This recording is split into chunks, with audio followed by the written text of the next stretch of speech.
Ryan Reynolds here for, I guess, my 100th Mint commercial. No, don't. I mean, honestly, when I started this, I thought I only have to do like 4 of these. I mean, it's unlimited premium wireless for $15 a month. How are there still people paying 2 or 3 times that much? I'm sorry, I shouldn't be victim blaming here. Give it a try at mintmobile.com/save. Whenever you're ready. $45 upfront payment equivalent to $15 per month. New customers on first 3-month plan only. Taxes and fees extra. Speed slower above 40 gigabytes. See details. This episode is brought to you by Experian. Are you paying for subscriptions you don't use, but can't find the time or energy to cancel them? Experian could cancel unwanted subscriptions for you, saving you an average of $270 per year and plenty of time. Download the Experian app. Results will vary. Not all subscriptions are eligible. Savings are not guaranteed. Paid membership with connected payment account required.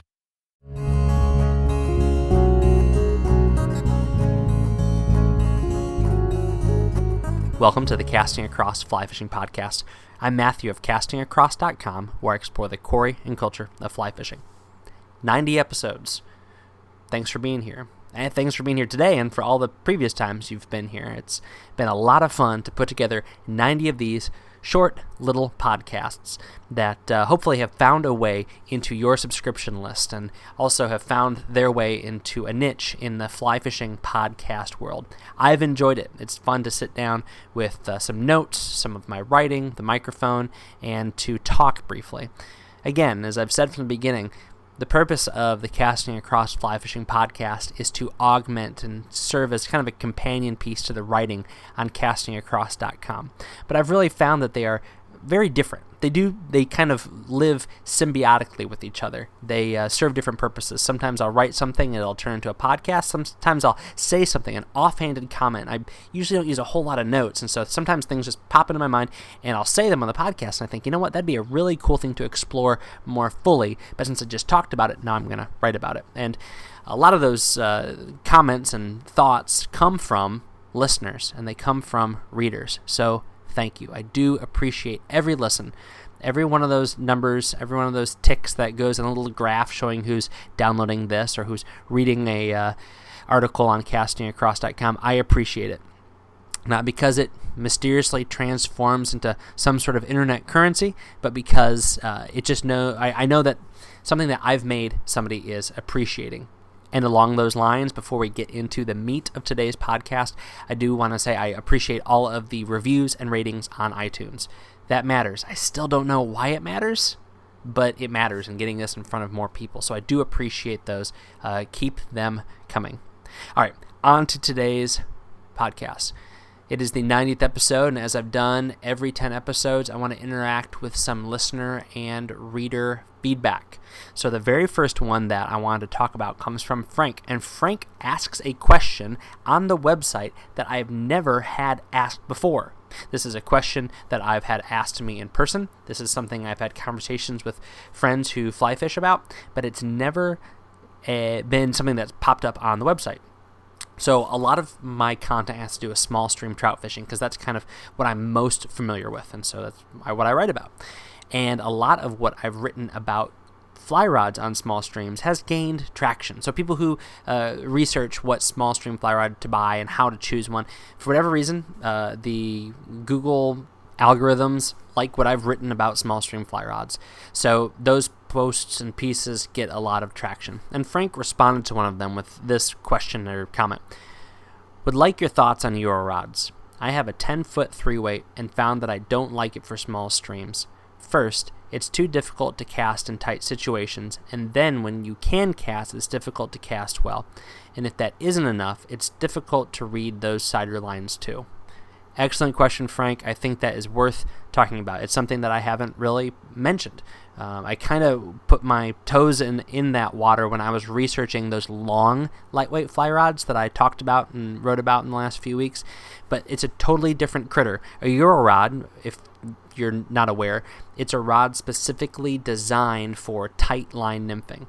Now, I am not the expert. I fish this style of rod, but I am not super well versed in all the different varieties and techniques. I know only a little bit more about Euro rod fishing than I do about Tenkara fishing. And that is to say, I have the stuff, I use it, but I don't turn to it very, very regularly.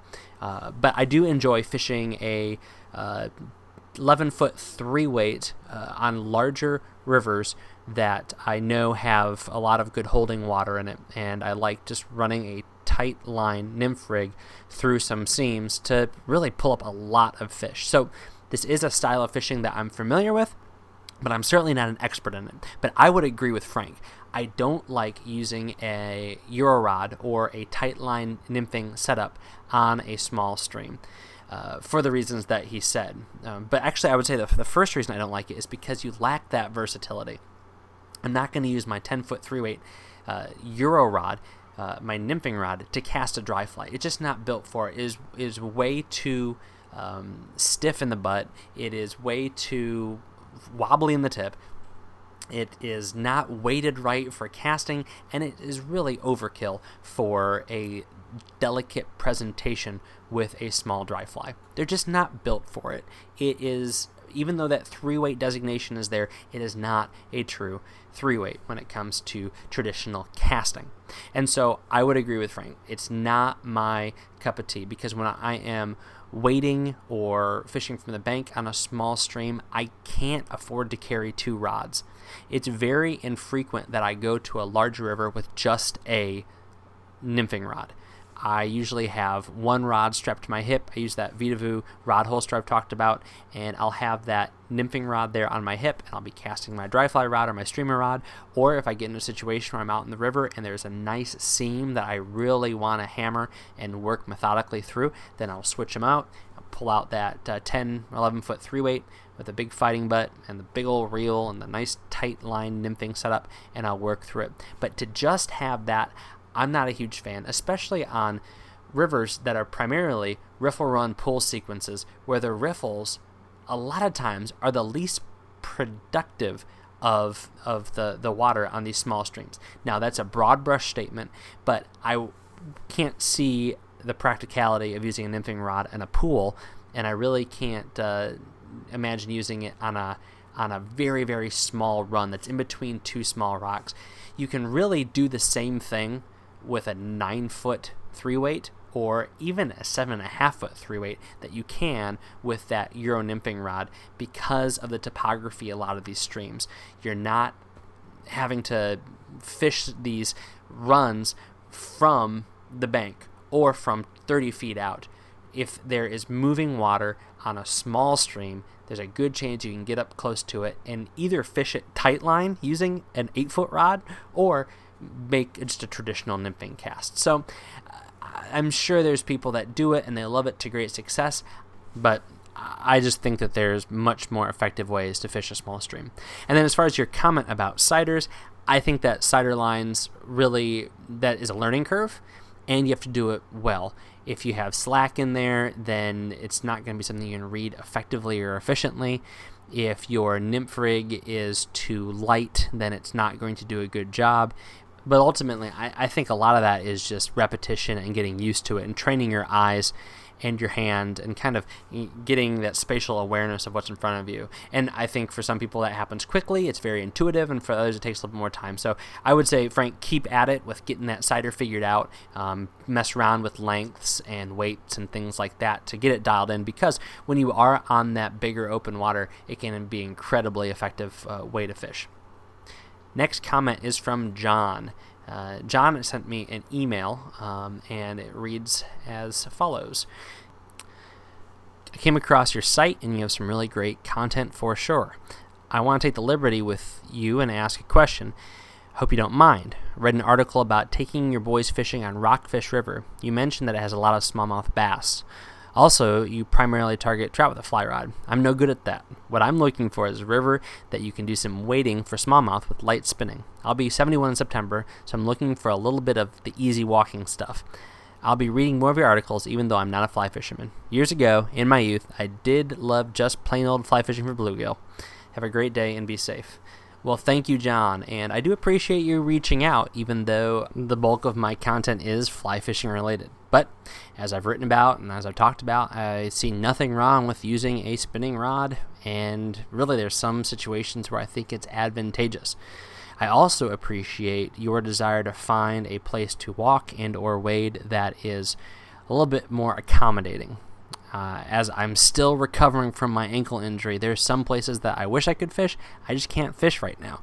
And so I can absolutely sympathize with the need to find a place that's a little bit easier to get into the water. So my first suggestion would be to talk to a local fly shop, and talk to a fly shop that probably utilizes some guides. They will know the places that have smooth bottoms, that have sandy bottoms, and that have easy access from the parking down to the river. Now, oftentimes, these locations also mean easy access, which means more people fishing. And so you are going to probably have to contend with that, unless there are some places a little bit further off the beaten track. So, John, without knowing exactly where you're fishing, I would say that would be my first option. I would look at the fly shops and talk to them and get a little bit of insight and explain straight up, this is my situation, these are my circumstances, what can you offer me in the way of guidance? I would say the second thing is just to drive along the river and check out where there are rocky shoals that may be exposed at low water, and really keep that in your memory bank, so when the water is at a really good fishable level, you know that you can walk out in those spaces and maybe only be shin or ankle deep, but you're able to get out in the middle of the river and make all the casts that you want to make.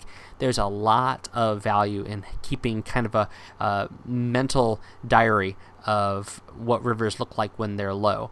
That's happening right now. The big river by me, the channel, which I didn't know where the channel was, because it seems like when you're out in the river, there's a few big channels. The water's crazy low right now, and it's made it very evident where that channel is. And that has a lot of implications, especially with some of the larger fish and some of the fish that move up from the ocean, that this is probably where they're going to be. And this is some great information for me I can use, certainly in the spring, but really, really year-round. So I would say the same thing for you. Wherever you live, to drive and to check out that water when the water is low. There is so much that you can learn and benefit from. So thanks again, John, for reaching out with a very good question. So the last email that I wanted to mention is actually not an email, it's a comment on the website. It's from Jim and Sue.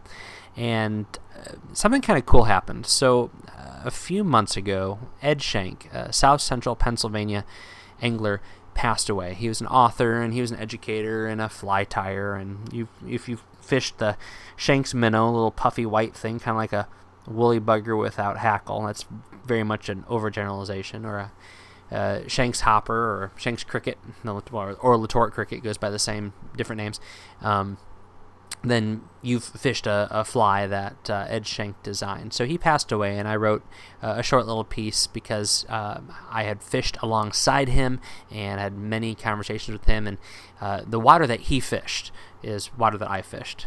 We didn't. It's hard to put us in the same kind of category, because I fished it for maybe 10 years, and he fished it for 60 years or 70 years. But I wrote, and I had a lot of feedback, including family members that were reaching out, and that was really cool to have that sort of impact in just a very casual kind of tribute piece to Ed Shank, a man that I knew a little bit. So to have people that really knew him reach out, that meant a lot. That makes writing really resonate. It makes you want to write one more article, So anyway, this comment was from Jim and Sue, and this is what they wrote.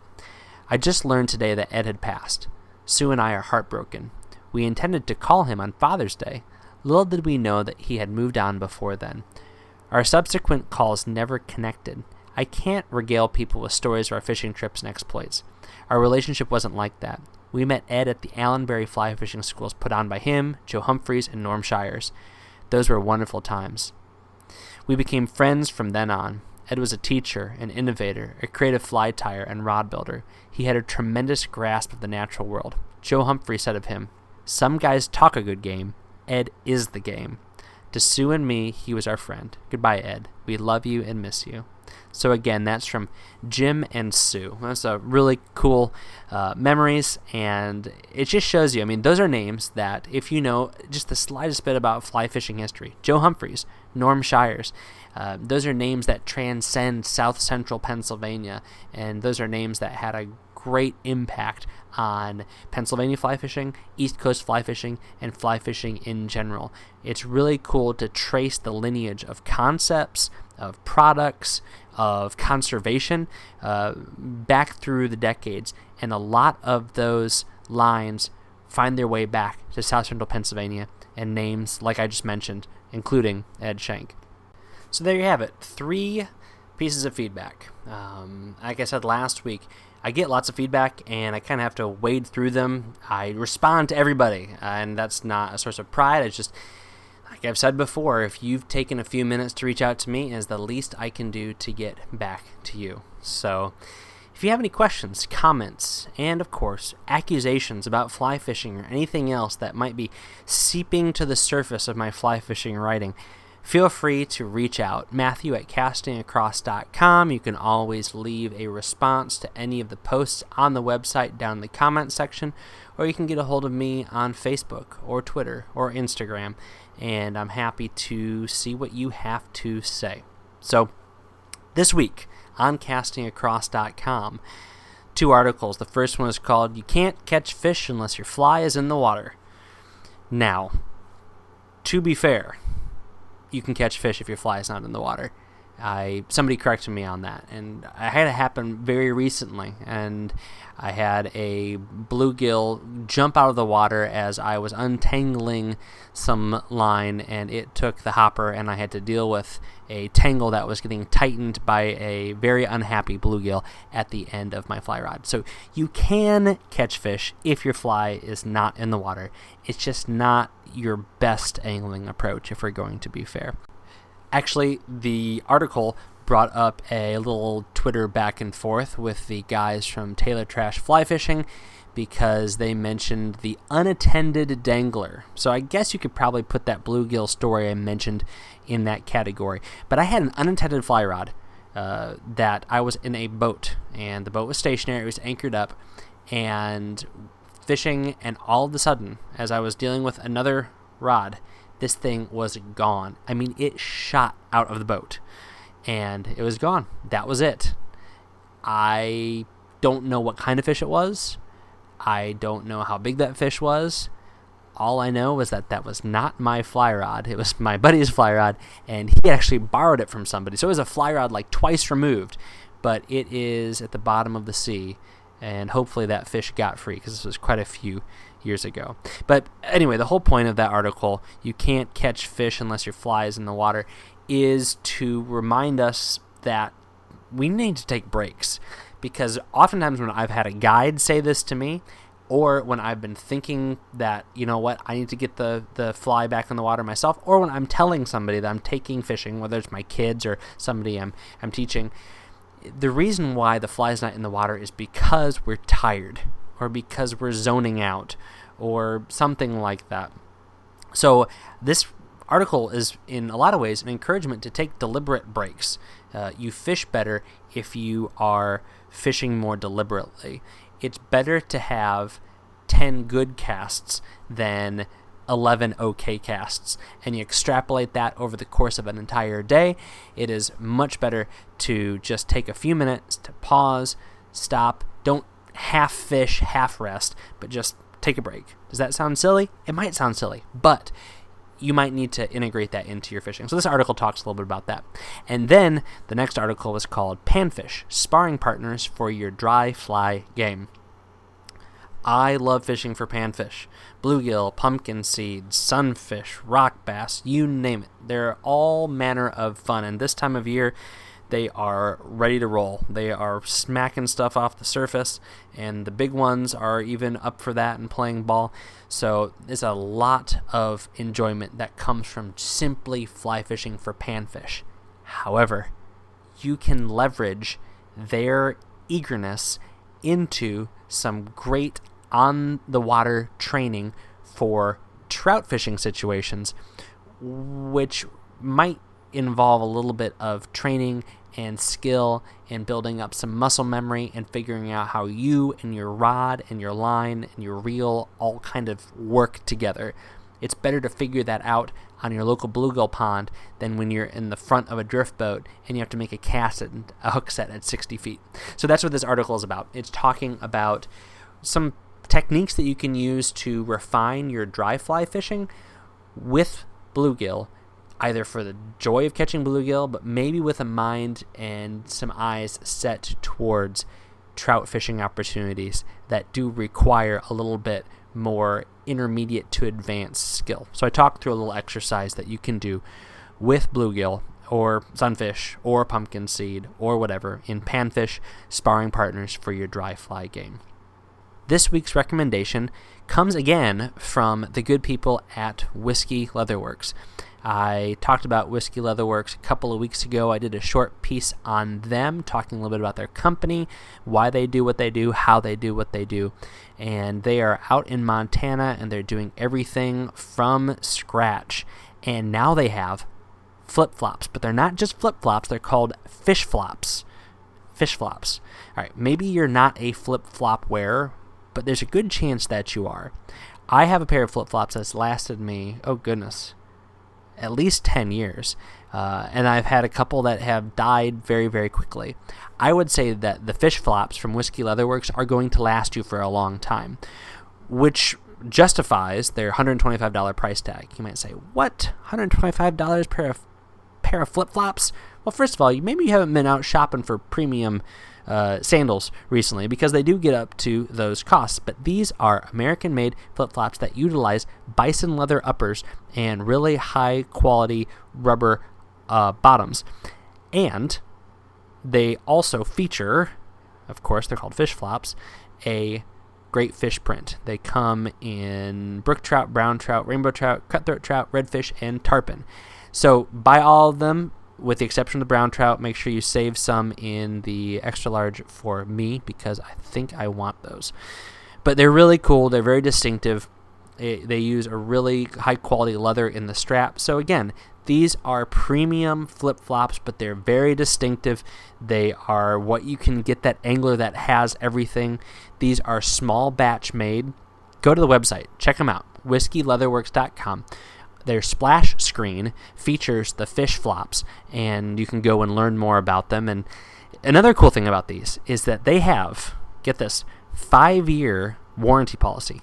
5 years on a pair of shoes, but on a pair of flip-flops, that's pretty cool. So what they'll do in those first 5 years is repair or replace, no question asked, for 5 years. So if you step on a pop top, as our friend James Buffett did, and blow out your flip-flop, then apparently they will replace it, which is really cool. And these are good people. I have all the confidence in the world that they are going to do a good job on the original product, but for some reason, if you do cause a problem, you can go and get a replacement. But man, they are cool to have that soft bison leather underfoot with the rubber for support and traction, and then the prints. There's a really good-looking pair of flip-flops. It's the kind of thing that makes you look forward to those first warm days of springtime.